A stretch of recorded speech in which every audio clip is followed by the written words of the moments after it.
Assalamualaikum warahmatullahi wabarakatuh. Untuk mahasiswa kelas pemodelan sistem dinamis ya, kita akan lanjutkan materi yang kedua ini ya mengenai sistem thinking. Ya, ini ketika kita membicarakan mengenai pemodelan sistem dinamis, maka kita perlu untuk bisa memodelkan sesuatu ya, memodelkan sesuatu secara sistem, dan itu kita butuh sistem thinking ya. Sistem thinking itu cara untuk berpikir sistemnya gitu. Jadi kita di sini melihat sesuatu itu tidak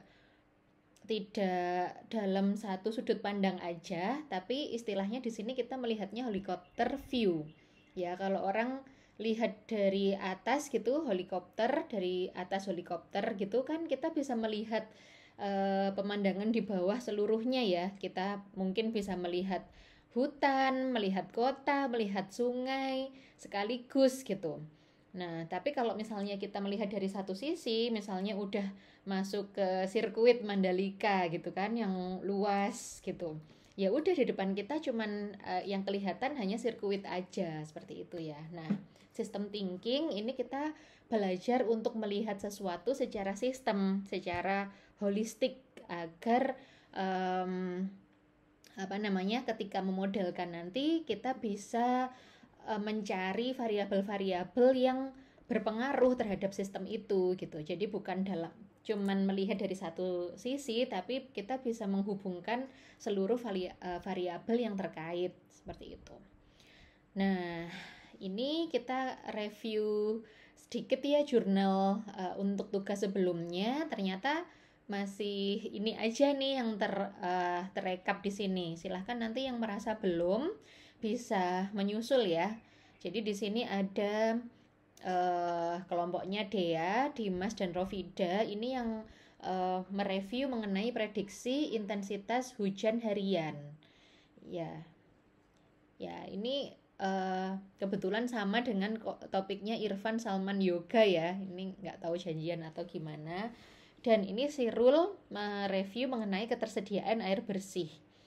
Nah, sebenarnya seluruh topik dalam pemodelan sistem dinamis itu, seluruh topik yang ada di sekitar kita itu kita bisa selesaikan, kita bisa modelkan dengan pemodelan sistem dinamis. Nah, ini tadi di sini topiknya contohnya kurang banyak ya, hanya prediksi intensitas hujan sama ketersediaan air bersih. Artinya di sini kita bisa sistemkan, kita bisa memprediksi begitu ya, bagaimana misalnya ini di lokasi yang sulit mungkin ya, yang Sirul ini di lokasi yang sulit, yang jauh dari sumber air gitu. Nah, di sini dimodelkan bagaimana ketersediaan air bersih.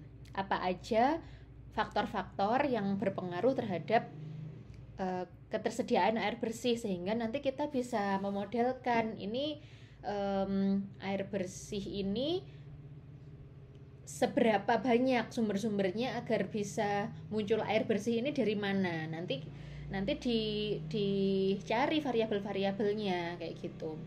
Kemudian di situ kita juga melihat apa aja yang mempengaruhi, misalnya air bersih ini digunakan oleh penduduk mana, yang jumlahnya berapa, yang satu orang itu menghabiskan air berapa kayak gitu. Sehingga di situ kita bisa ini ya, kita bisa ketika memodelkan, artinya kita bisa memprediksi ini cukup atau enggak gitu. Nah, ketika nanti jawabannya nggak cukup, kita bisa membuat kebijakan. Membuat kebijakan di model itu, misalnya ya udah coba ini bikin program reboisasi, bikin program penanaman atau reboisasi dan sebagainya gitu ya, yang hubungannya sama menanam pohon, yang itu nanti diharapkan dengan menanam pohon bisa menambah air bersih gitu ya, serapan dari tanahnya bagus dan sebagainya, nanti bisa menambah air bersih. Kemudian kita misalnya kebijakan apa lagi, bikin inovasi pembersih air yang mengambil dari sungai misalnya. Nah, itu bisa ya, nanti lebih jelasnya coba masing-masing nanti bisa presentasi ya. Setelah ini nanti silahkan presentasi biar yang lainnya juga tahu, oh ternyata variabel-variabelnya ini kayak gitu. Memprediksi intensitas hujan, memang pemodelan ini tujuannya memang untuk memprediksi gitu ya. Kita memodelkan sesuatu itu tujuannya untuk tahu ke depan futuristiknya itu kondisinya gimana kayak gitu, termasuk bisa untuk memprediksi ya, seperti itu. Nah, caranya gimana untuk memprediksi? Nah, langkah pertama kita ini dulu yang kita bahas di sini adalah sistem thinking dulu ini. Ya, jadi ini mengingatkan lagi ya teman-teman sudah paham semuanya mengenai sistem adalah sekumpulan komponen yang saling berkaitan hingga mempengaruhi satu sama lainnya dengan urutan atau prosedur tertentu dalam mencapai tujuan. Nah, ini ya yang beberapa kata kunci yang perlu ditandai. Ya, di sini ada komponen, kemudian saling berkaitan,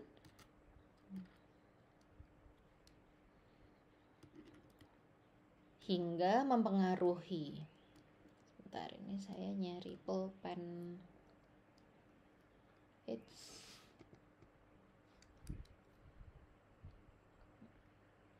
Oke.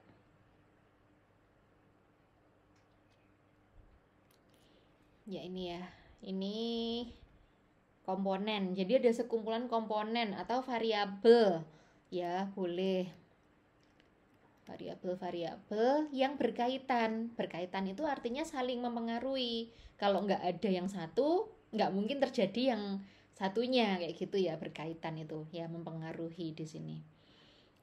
Untuk mencapai tujuan tertentu ya, tujuan tertentu ini sesuai dengan topiknya masing-masing ya. Misalnya kalau misalnya air bersih tadi tujuannya kan ketersediaan air bersih ini. Nah, nanti dipengaruhi oleh apa sih air bersih ini? Air bersih ini berkurang karena dipakai oleh orang. Ya, konsumsinya untuk apa aja? Untuk mandi, untuk masak gitu kan. Nah, ini dalam satu rumah itu kebutuhannya berapa? Misalnya berapa? Satu rumah tuh 20 liter gitu ya. Nggak tahu lah, anggap aja ini ya 20 liter per hari kayak gitu. Nah, di daerah itu misalnya ada berapa rumah gitu kan. Jumlah penduduk ini di daerah sini yang menggunakan air bersih ini kan mempengaruhi konsumsinya. Nanti kalau semakin banyak penduduk yang menggunakan, konsumsinya juga akan semakin banyak juga, air bersihnya akan semakin berkurang kayak gitu. Nah, ini yang bisa menambah air bersih misalnya apa tadi ya, misalnya ada jarak dengan sungai misalnya ya, sumber air bersih itu, terus dan lain-lain. Nah, nanti dicari variabel-variabel apa yang berkaitan atau yang mempengaruhi untuk mencapai tujuan seperti ini ya. Dan ini bisa diterapkan untuk berbagai kasus. Nah, jadi di sini ya, kalau gambarnya ini, kalau di sini gambarnya gajah gitu, kita kalau berpikir sistem, kita melihat gajah ini bukan dari samping-sampingnya ini. Jadi ini cerita lama ya, cerita orang buta. Ya, cerita orang buta yang memegang gajah.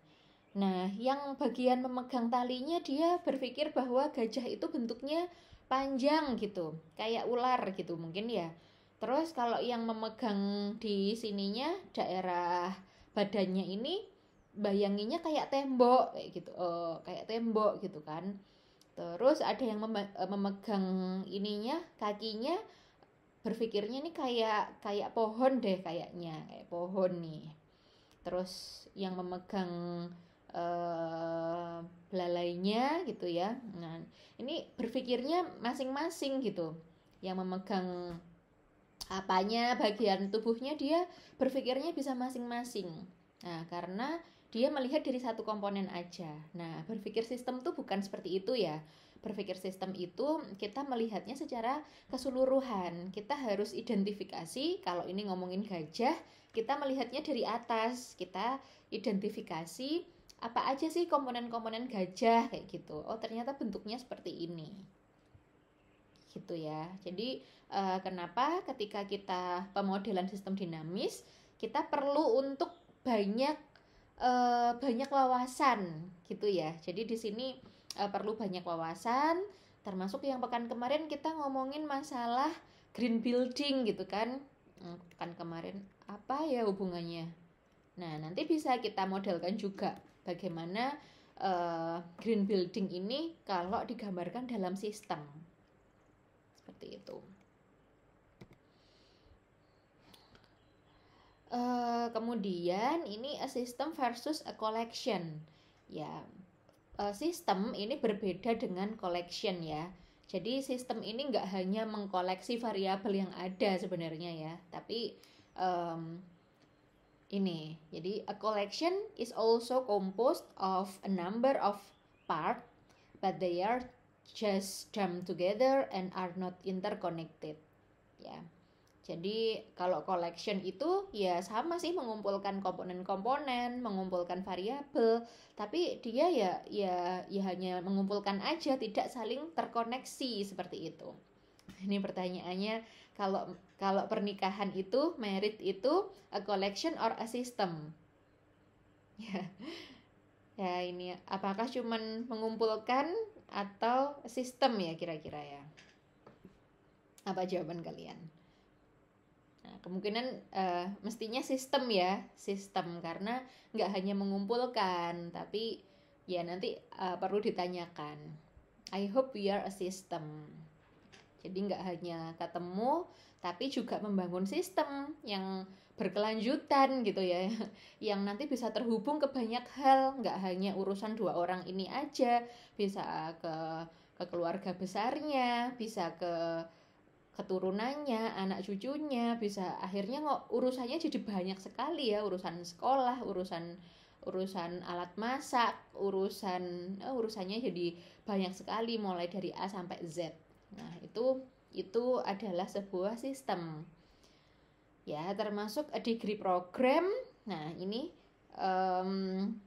universitas ini juga bisa menjadi sebuah sistem ya, karena yaitu tadi banyak elemen-elemen, ada mahasiswa, ini punya tujuan, pengennya mahasiswa ini jadi sarjana yang unggul gitu ya, yang punya kompetensi yang nantinya bisa bersaing di dunia kerja gitu. Nah, untuk membentuk mahasiswa ini akhirnya ya butuh banyak sistem gitu ya, bukan hanya sistem pembelajaran. Pembelajaran ini kan nanti dipengaruhi oleh ada dosen, mahasiswa sendiri, terus buku-buku gitu ya, sarprasnya gitu, kemahasiswaannya kayak gitu, dan lain-lain. Ini juga sistem ya, bisa kita melihatnya sebagai sistem. Nah, kemarin itu ada yang salah satu skripsi mahasiswa, tapi udah cukup lama, mahasiswa angkatan pertama, Pramita ya kalau ada yang masih kenal, itu dia membuat simulasi sistem dinamis keterpenuhan dosen terhadap mahasiswa. Ya, jadi dia mengumpulkan variabel apa sih yang mempengaruhi kebutuhan dosen. Mahasiswanya nanti gimana berkembangnya kayak gitu. Mahasiswa berkembang itu kan dipengaruhi banyak hal juga kan, bagaimana marketingnya, bagaimana renstra-nya di universitas dan lain-lain. Ya, jadi seperti ini kita bisa untuk memprediksi ke depan itu situasinya seperti apa dengan cara mencari gitu ya komponen-komponennya dan nanti saling menghubungkan. Ya. Nanti setelah dihubungkan, step selanjutnya merumuskan baru nanti mensimulasikan. Tapi kita bahasnya step by step ya. Ini kita bahas secara cara berpikirnya dulu, konsep berpikir sistemnya dulu. Nah, ini juga salah satu konsep berpikir sistem ya, mengenai batu es. Ya, batu es yang ada di laut itu ya, yang kita lihat itu yang kita lihat cuman segini, cuman dikit gitu.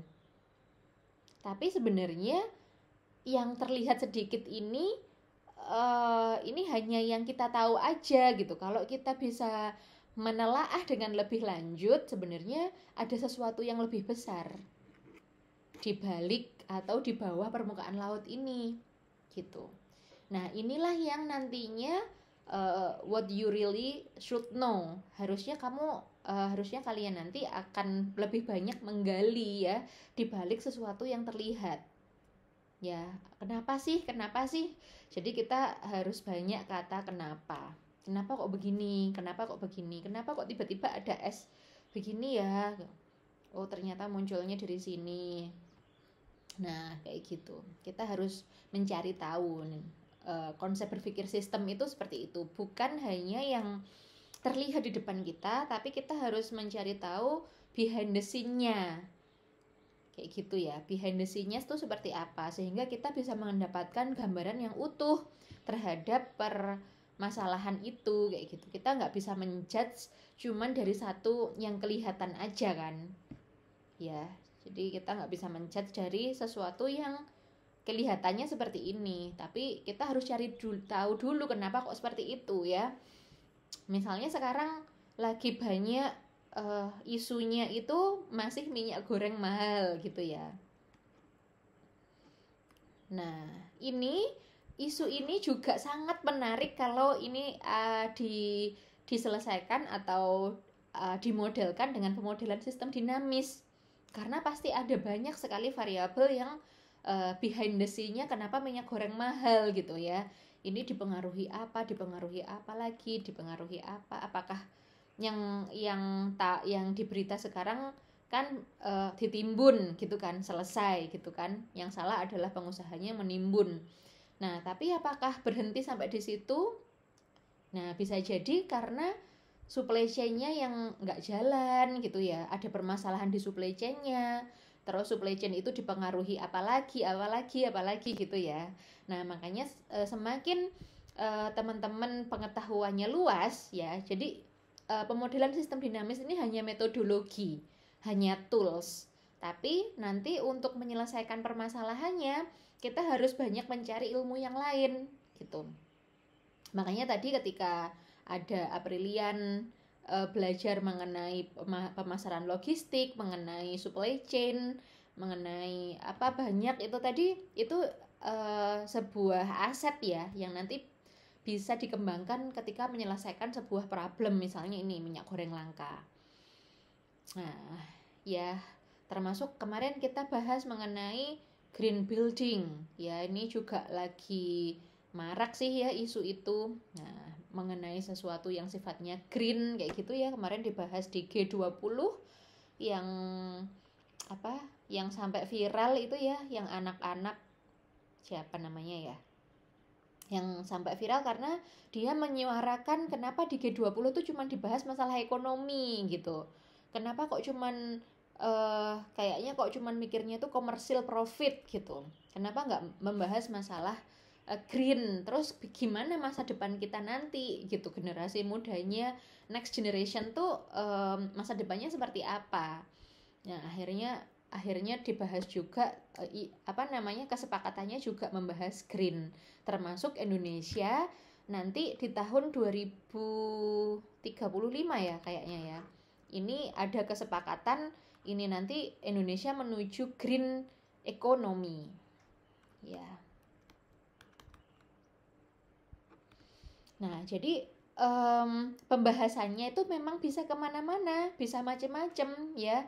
Bisa banyak hal, makanya ini kita ngomong sistem ya. Di sini kita berpikir mode berpikir sistem thinking itu adalah itu tadi, kita perlu bisa ngelingkan ya sebuah masalah dengan banyak variabel seperti itu.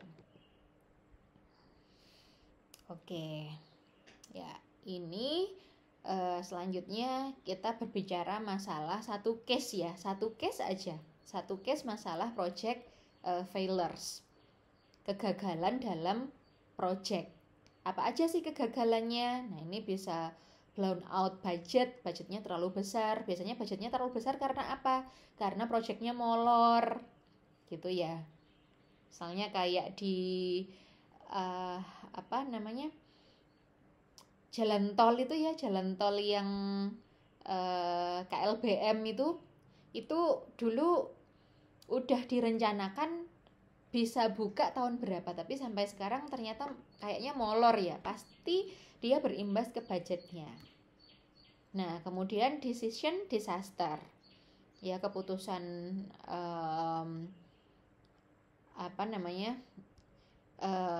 bencana kayak gitu ya, bencana yang nggak diketahui sebelumnya, apakah gempa dan lain sebagainya.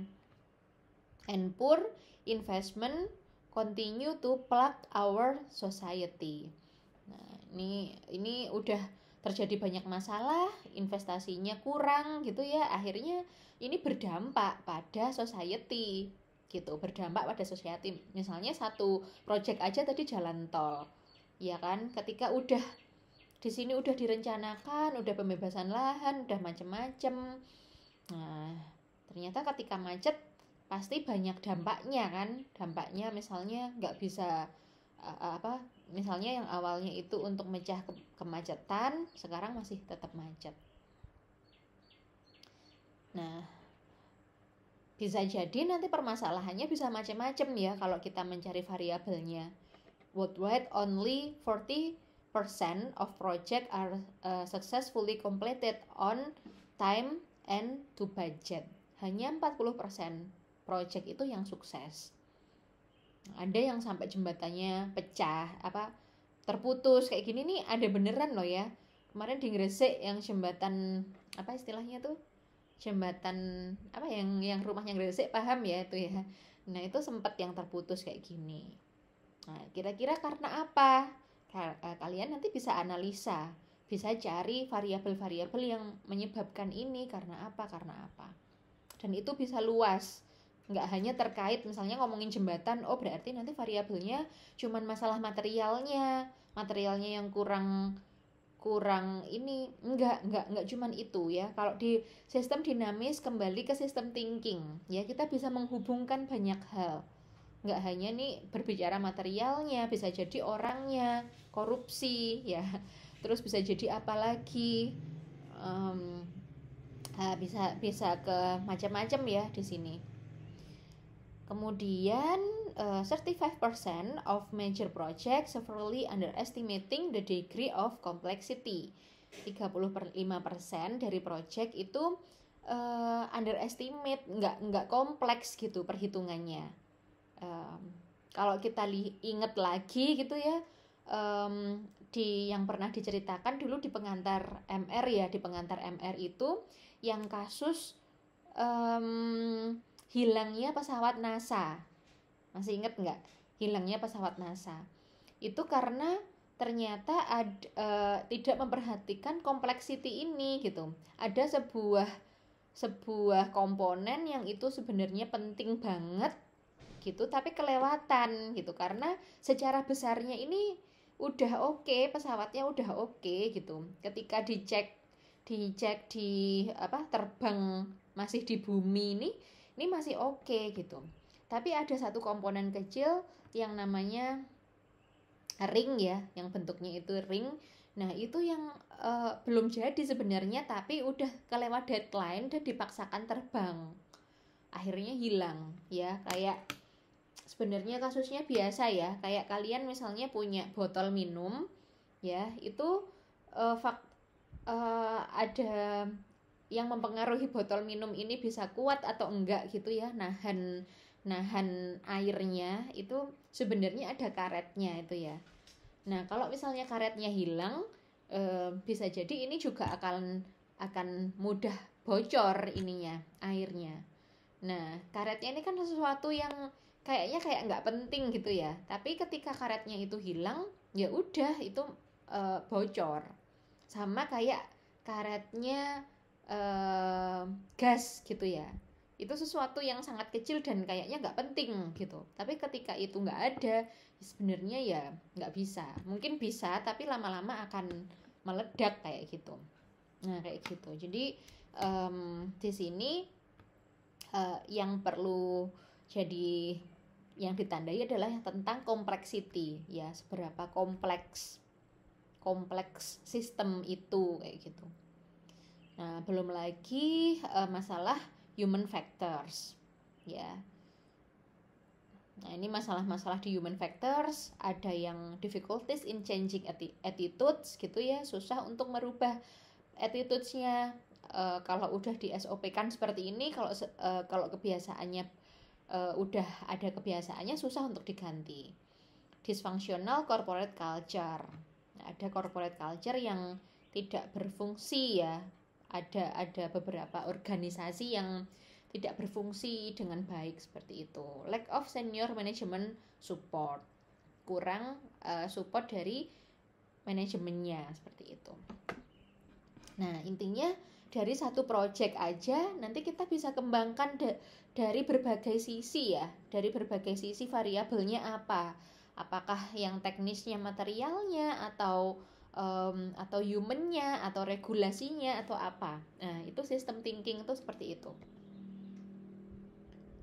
Ya, many disasters and wrong decision clearly show that system thinking is not yet absorbed into everyday decision making or taking. Ya, jadi banyak sekali kesalahan yang karena penyebabnya itu tidak ada sistem thinking ya dalam pengambilan keputusan sehari-hari. Kayak gitu, nggak berpikir sistem ya. Jadi kayak tadi yang pesawat NASA tadi ya, ketika modalnya udah bagus, wis oke lah, oke nggak apa-apa, kan cuman komponen kecil aja yang nggak ada. Nah tapi nggak berpikir sistem ya. Taking stock of failed project gitu, bisa jadi ini karena nggak berpikir sistem ya. Ada satu komponen yang kelewatan, misalnya pondasinya barangkali ya, pondasinya kurang kuat, akhirnya ya kayak gini gitu.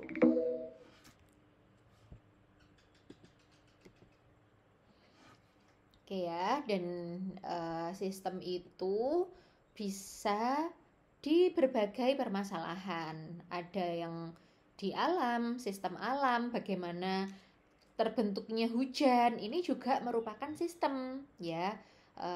Apa namanya, mulai dari air laut ini berevaporasi, ditangkap oleh awan, kemudian sinar matahari ini yang apa, membuat proses evaporasi itu yang akhirnya air laut ini naik, disimpan ke dalam awan. Terus awan ini transpirasi dari tumbuhan. Nah, nanti akhirnya menjadi ketika ini semakin banyak ketersediaan air di sini, maka akan mendung kayak gitu. Terus akhirnya nanti hujan. Hujan nanti ini akan mempengaruhi pohon lagi, mempengaruhi air tanah, sungai, terbentuknya garam, kembali ke laut lagi. Nah, ini termasuk satu sistem ya ini. Ini satu siklus sistem alam. Ini juga sistem transportasi juga bisa kita gambarkan ya. Penyebab kemacetan ya, kemacetan ini menjadi permasalahan yang sampai stres beneran ini ya kalau di Jakarta gitu ya. Ini bisa kita modelkan dengan sistem, kita hitung. Makanya sempat ada beberapa kebijakan ya yang plat ganjil, plat genap gitu ya. Hari ini yang boleh lewat plat ganjil kayak gitu, ini juga disistemkan. Terus sempat ada kebijakan yang 3 in 1 gitu ya, kalau bawa mobil isinya harus 3 kayak gitu. Nah, ini tapi masih belum bisa ya mengurai masalah kemacetan saat itu. Nah, untuk bisa mengurai dengan mudah, kita gambarkan ini apa sistemnya. Kita gambarkan, kita cari variabel-variabel yang mempengaruhi apa aja. Terus bagaimana perilaku dari masing-masing variabel ini. Nanti kita akan lebih mudah untuk menggambarkan, oh ternyata yang bikin macet itu ini loh penyebabnya. Kayak gitu. Kemudian sistem itu nanti juga bisa menyangkut sistem sosial ya, yang berhubungan dengan manusia, yang berhubungan dengan masyarakat. Bagaimana masyarakat ini nanti merespon, misalnya tadi yang harga minyak mahal itu termasuk sistem sosial ya, pasti akan menimbulkan gejolak sosial kan ya, ibu-ibu pada langsung pada rame kayak gitu. Nah, itu sistem sosial. Ya, jadi sebenarnya metodologi untuk menyelesaikan permasalahan yang sistem ya, yang kompleks, yang sistem itu ada banyak sekali ya. Ada ini yang dinamis ya, yang sifatnya dinamis. Yang sifatnya dinamis nanti kita masuknya ke sistem dinamis kayak gitu. Ada yang sifatnya diskrit ya, sistem pemodelan diskrit ya. Mungkin teman-teman yang mengambil mata kuliah pemodelan sistem diskrit juga mempelajari gitu. Kalau diskrit itu dia nggak dinamis, jadi langsung misalnya ngomongin antrian gitu, berapa jumlah mesin itu udah nanti setelah disistemkan seperti ini kita bisa dapat angka yang rigid gitu, angka yang ya udah ini butuh mesin 2. Kalau nggak gitu nanti antriannya akan bertambah. Nah, kalau dinamis ini intinya nanti kita tuh naik turun gitu, belum tahu angka pasti. Oh, ini nanti jawabannya 2, kapasitasnya 2. Belum tentu. Dinamis itu akan sangat berfluktuatif seperti ini. Ya, termasuk kita ngomongin harga minyak tadi ya, itu dinamis karena fluktuatif dan yang mempengaruhi fluktuatif semua kayak gitu kan. Misalnya ini dipengaruhi oleh harga minyak dunia. Apakah karena perang Ukraina kayak gitu kan? Akhirnya harga minyak dunia naik. Nah, ini kan akhirnya ini apa namanya, harga minyak dunia yang naik itu fluktuatif juga, akhirnya mempengaruhi sini fluktuatif juga kayak gitu. Ada lagi istilahnya agent based approach. Nah, ini salah satu metode tersendiri juga. Tapi kita fokusnya di sini kita yang nanti akan kita pelajari adalah yang sistem dinamis ini. Oke. Ya, jadi sistem dinamis ini help develop monitoring and evaluation plan along with activity plans. Ya. Nah, ini nanti seringnya pemodelan sistem dinamis ini seringnya untuk planning ya, seringnya yang sifatnya kebijakan. Jadi untuk menyelesaikan permasalahan-permasalahan yang sifatnya itu kebijakan gitu ya, kebijakan itu kita pemerintah sebelum mengeluarkan kebijakan atau DPR sebelum mengeluarkan kebijakan kan harus melalui uji akademis ya, perlu diperhitungkan dulu ya, ini dampaknya apa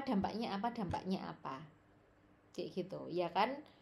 Misalnya ini ada kebijakan udah nggak perlu swab gitu, udah nggak perlu swab, kalau ada apa-apa udah nggak diperlakukan swab vaksin gitu. Nah, itu sebelum diterbitkan kebijakan itu pasti dihitung-hitung dulu. Nah, ini pemodelan sistem dinamis itu banyak sekali dilakukan untuk memperkirakan itu, merencanakan ke depan itu situasinya seperti apa. Nah, makanya kita di sini kita bisa untuk merencanakan ya program ini bagaimana aktivitasnya, input outputnya kayak gitu. Terus metode evaluasinya seperti apa kayak gitu. Ini bisa. Oke, jadi aplikasi dari sistem thinking ini sangat banyak sekali ya. Kita bisa membahas masalah bisnis, bisa membahas masalah kesehatan, bisa membahas tentang commodity system, agricultural production system, natural resource management, education, decision making, human resources management, organizational learning and change. Nah, mestinya nanti silahkan ya yang penugasan jurnal review tadi bisa lebih banyak nyari. Ini boleh aktivitas bisnis, boleh aktivitas kesehatan, misalnya pemodelan kasus COVID ini dengan menggunakan sistem dinamis. Boleh, bisa kayak gitu. Bisa seperti itu. Ya, masalah pertanian, masalah natural resource management ya, masalah ketersediaan energi ya. Skripsi saya dulu ini yang bahas yang ini, ketersediaan energi. Education ya boleh, bisa diselesaikan juga dengan sistem thinking ya. Jadi bisa ke banyak hal, sustainability ya, complex issues ya. Kalau ngomongin sustainability itu pasti menyangkut banyak hal ya, menyangkut banyak hal, gimana caranya biar sustainable kayak gitu ya. Misalnya anggap berbicara satu aja, green building gitu, sustainable green building. Nah, nanti dia pasti nggak ngomong tentang materialnya aja, pasti juga ngomong energi, terus efisiensi energinya, kayak gitu. Pasti ngomongin ketersediaan air bersihnya, bagaimana ini dibangun dan lain-lain. Itu pasti ngomongin banyak kalau ngomongin sustainable ya. Karena sustainable ini adalah berkelanjutan. Di ilmu sustainable itu nggak ada harusnya ini nyambungnya ke bentuknya ini sirkular ya. Sesuatu tuh nggak bisa habis gitu ya. Alam itu nggak bisa habis, tapi harusnya bisa sirkular atau di recycle lagi kayak gitu, sehingga dia akan sustainable, terus berputar kayak gitu, nggak akan habis pada masanya gitu ya. Jadi system thinking is a way of looking at, learning about, and understanding complex situation ya. Ini adalah cara untuk melihat, mempelajari, dan memahami sebuah situasi yang kompleks. System thinking is a way of seeking and talking about reality that helps us better understand and work with system to influence the quality of our lives. Ya, ini kemampuan untuk melihat ya. Jadi berpikir sistem itu memang kemampuan untuk melihat.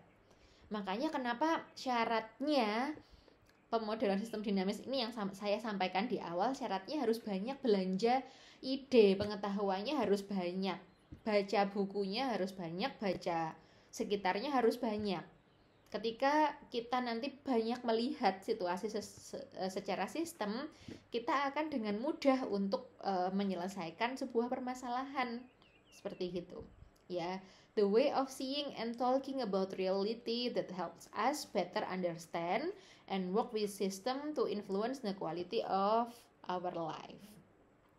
Ya, kemampuan untuk melihat. Nggak semua orang loh bisa menghubungkan ya. Misalnya harga minyak mahal, nggak semuanya bisa menghubungkan misalnya ini akibat perang atau akibat apa. Nah, itu yang bermain adalah kemampuannya untuk melihat. Nah, seberapa dia bisa mampu untuk melihat ya berdasarkan pengalamannya, berdasarkan sebelumnya seperti apa pengalamannya gitu. System thinking is new way of thinking to understand and manage complex problem ya. Jadi di sini system thinking ini adalah pemahaman baru untuk berpikir dan memahami dan memanage complex problem ya. Oke, jadi intinya ketika kita nanti berpikir sistem, kita pertanyaan-pertanyaan ini ya yang perlu kita jawab gitu ya. Ya, jadi what happens ketika tahu sebuah event ini yang tadi yang ada batu es tadi, ini what happens gitu. Terus kita perlu memahami polanya. What is happening over time? Apakah ini tuh terjadi terus seperti itu? Terus polanya tuh seperti apa? Kayak gitu. Tahun kemarin tuh polanya seperti apa kalau ada kasus seperti ini? Nah, kita kan bisa ya melihat pola. Ya, kita misalnya pengalaman pandemi 2 tahun aja ini kita bisa lihat polanya. Polanya itu biasanya pandemi nanti akan bakalan naik lagi itu biasanya pas setelah banyak event liburan gitu, entah itu akhir tahun atau lebaran atau apa gitu kan, kita bisa mempolakan kan akhirnya. Nah, ini kita bisa tahu polanya dengan melihat apa yang terjadi sebelumnya lagi ya.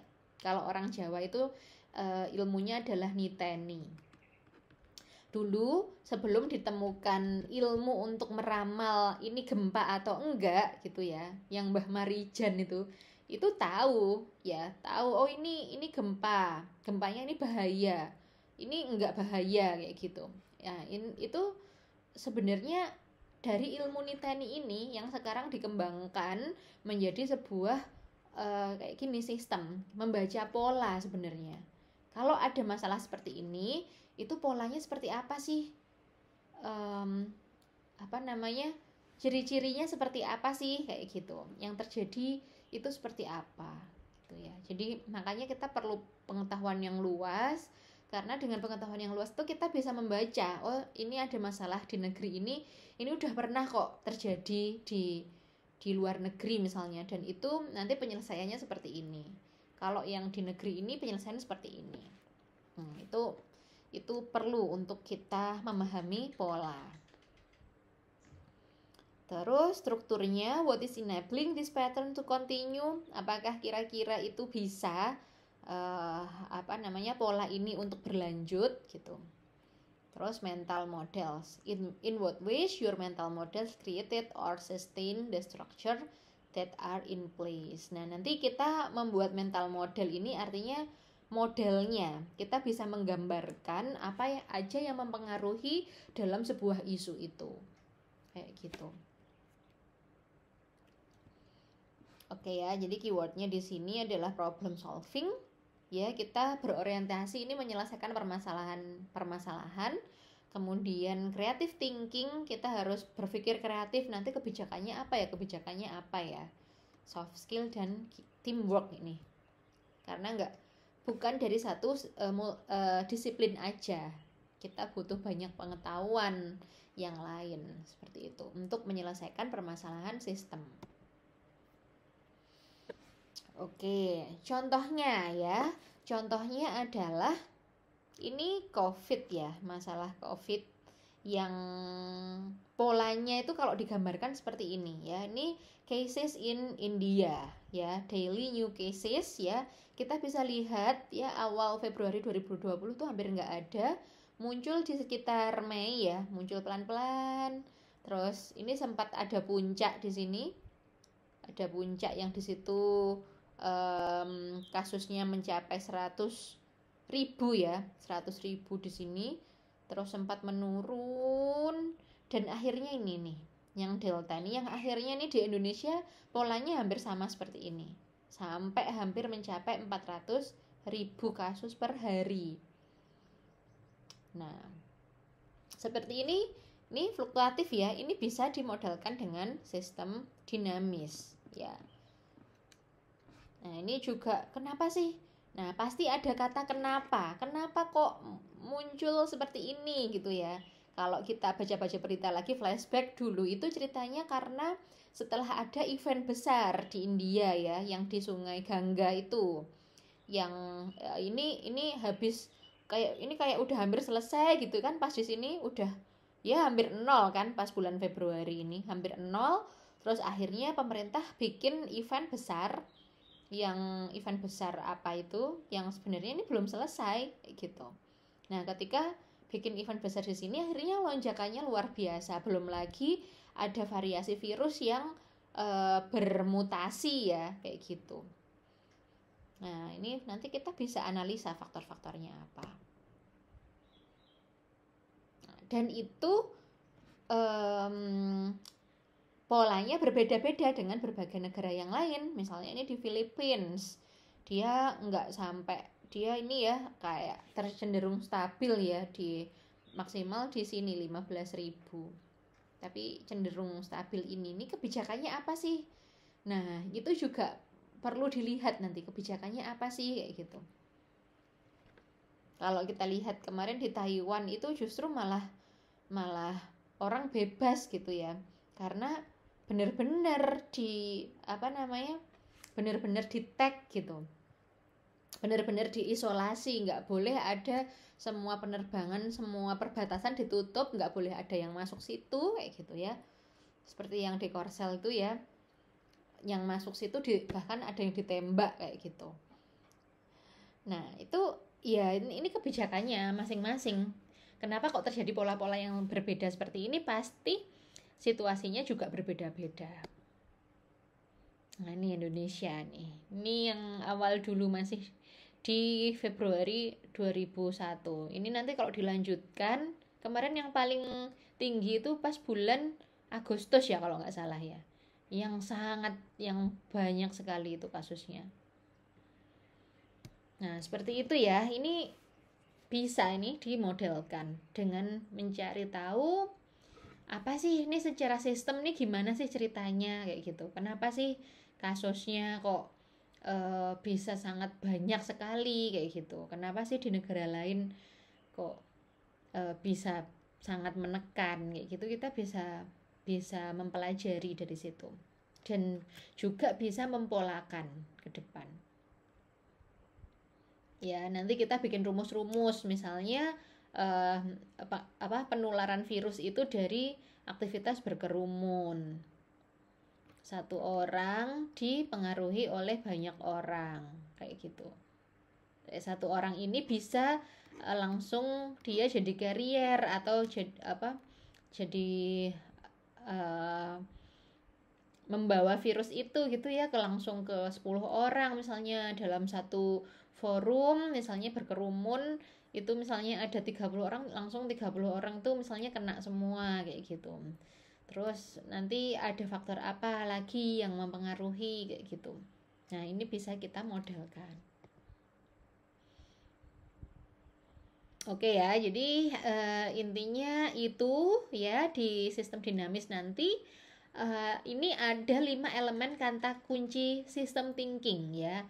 5 elemen itu apa? Ini ada input, proses, output. Ini kalau linear ya, input, proses, output. Nah ini yang bawah dia nggak hanya linear, bukan yang input terus output selesai, tapi ini ada feedbacknya ya di sini ya.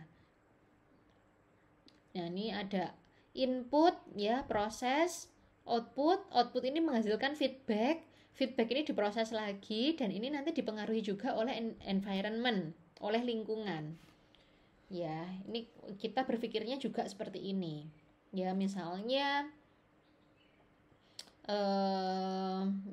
kenaikan harga tadi ya, misalnya kenaikan harga.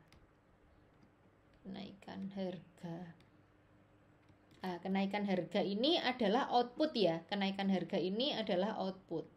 Prosesnya yang dikenaikan harga ini karena apa gitu. Nah, ini kita perlu cari nih, tahu variabel-variabelnya. Karena apa? Nah, inputnya ini seperti apa? Inputnya yang membuat harga naik tadi kan, inputnya bisa jadi material, orang, terus informasi gitu ya. Bisa jadi karena materialnya naik gak ke kontrol gitu, terus ditambah dengan sistem logistiknya yang macet gitu. Nah nanti ini saling berkaitan ya, dari output ini bisa jadi feedback ya. Kalau misalnya harga minyak naik ya, dia akan memberi feedback, misalnya orang akan misalnya berpindah gitu. Nggak tahu feedbacknya apa, terserah oleh yang membuat sistem itu, yang menggambarkan sistem. Ya kalau misalnya harga naik, feedbacknya kayak apa sih? Misalnya harga naik, akhirnya nggak ada yang bisa, yang jumlah daya belinya berkurang misalnya. Daya beli berkurang. Nah, ini akhirnya mempengaruhi input lagi. Kalau daya beli berkurang, kemudian materialnya semakin nggak laku, akhirnya malah bisa jadi nggak ada yang jualan material ini, jadi langka, harganya semakin mahal lagi, muter aja gini. Nanti ditambah dengan pengaruh lingkungan. Lingkungan tuh misalnya yang di luar sistem kira-kira apa yang mempengaruhi? Ya misalnya harga minyak dunia tadi dan lain-lain. Ya intinya ini adalah 5 elemen kunci sistem thinking. Ada input, proses, output, ada feedback, ada environment. Jadi yang mempengaruhi sebuah isu tadi nanti kita perlu lihat seperti ini. Feedbacknya apa, terus environment yang mempengaruhi apa. Nah, itu ya. Jadi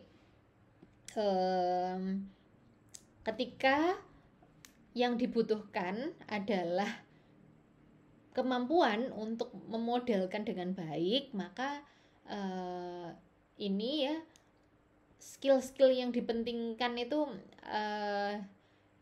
juga akan terkait ini, hal-hal ini. Dan ini ya sedemikian pentingnya sistem thinking ya di beberapa negara dijadikan salah satu keahlian yang diperlukan di abad 20-21. Jadi ini ambil dari sistem thinking in school ya. Ini keahlian yang dibutuhkan di beberapa negara itu ini ya, basic skillnya adalah how to communicate ya, jadi English spokennya, English language-nya. Terus reading comprehension, ya bagaimana kemampuan kita untuk membaca, ya banyak paham, banyak tahu, banyak ngerti isu-isu. Ini akan semakin membentuk pemahaman sistemnya. Kemudian writing ya, kemampuan menulis. Nah ini kemampuan kita harus ada semua ya, kemampuan ini basic ya. Nanti sebelum lulus harus bisa nulis gitu, nulis karya yang baik. Sekarang pun kita selalu banyak latihannya nulis gitu kan. Mathematics, science ya, economic, humanities, foreign language, history, geografi itu menjadi basic skill ya. Jadi memang kok ada history juga ya, ya memang ternyata memang perlu melihat gitu ya. Kalau di sistem thinking itu perlu melihat masa lalu untuk melihat polanya tadi kayak gitu. Kemudian ada yang di skill applied itu adalah critical thinking, problem solving, ya, oral and written communication, teamwork. Nah ini skill-skill yang nanti dicari di pasar kerja. Ya di pasar kerja nanti kalian setelah lulus dites berbagai macam ya diantaranya ini mesti dilihat ya, diantaranya skill-skill ini ya. Diversity, bagaimana dia bergabung dalam situasi yang berbeda-beda kayak gitu ya, multidisiplin gitu. Infotech application, leadershipnya bagaimana, creativity-nya bagaimana, lifelong learning-nya bagaimana, professional etiknya bagaimana kayak gitu ya, etikanya, social responsibility-nya bagaimana. Oke ya, jadi system thinking ya ini udah hampir kesimpulannya ya. System thinking is a learning strategy for any setting. Ya, a set of visual, verbal, and kinesthetical tools for analytics, for analysis, a shared vocabulary for defining problems and finding solution. Ya, jadi ini system thinking ini adalah sebuah pembelajaran. Ini antara visual, verbal, kinestetik ya. Jadi kita bisa melihat dengan visual, kita bisa menerjemahkan sistem thinking ini secara verbal, dan kita bisa melihat kinestetik itu pergerakannya yang nantinya kita bisa jadikan tools analisis seperti itu. Kemudian share vocabulary Nah, ini harus banyak tahu gitu artinya. Vocabnya, perbendaharaan katanya harus banyak untuk bisa mencari sebuah solusi. Jadi system thinking ini bukan sebuah kurikulum intervention plan, collects of tips and trick of teaching, enggak, bukan tips trik, bukan spesifik program, bukan. Jadi ini adalah secara keseluruhan gitu ya, uh, a whole of system lah ya intinya ya. Kita bisa melihat secara global seperti itu. Oke, baik, mungkin ini ya yang bisa disampaikan dalam perkuliahan mengenai sistem thinking ya. Jadi ketika kita melihat sebuah problem, kita melihatnya secara sistem thinking, ini help us understand feedback structures that change system over time. Kita ketika bisa melihat secara helikopter view seperti ini akan memudahkan kita untuk bisa menggambarkan ketika terjadi problem itu situasinya seperti apa. Kita bisa menggambarkan semua dan ngelis itu ini dipengaruhi oleh apa aja, kita bisa menceritakan semua. Setelah itu ketika semua sudah terpetakan, maka solusi itu akan mudah untuk dicari. Ya. Kira-kira seperti ini nanti gambarannya ya. Kita bisa menghubungkan antara satu variabel dengan variabel yang lain ya. Nah, oke, ini yang masalah apa aja toolsnya nanti akan kita bahas di pertemuan selanjutnya. Oke, semoga bermanfaat mengenai how to system thinking, how the way to do the system thinking ya. Ini akan membantu teman-teman nanti ke perjalanan selanjutnya ya di pemodelan sistem dinamis. Kita berpikirnya sekarang adalah system thinking, bukan hanya melihat di depan apa yang di depan kita, tapi kita melihat yang di kedalaman gitu ya. Kita sekarang perlu untuk banyak mengorek-ngorek gitu ya. Ini kenapa kok begini, kenapa kok begini. Oke, mungkin itu, semoga bermanfaat. Terima kasih. Kita lanjutkan. Jika ada pertanyaan boleh komen ya di kolom komen. Terima kasih. Wassalamualaikum warahmatullahi wabarakatuh.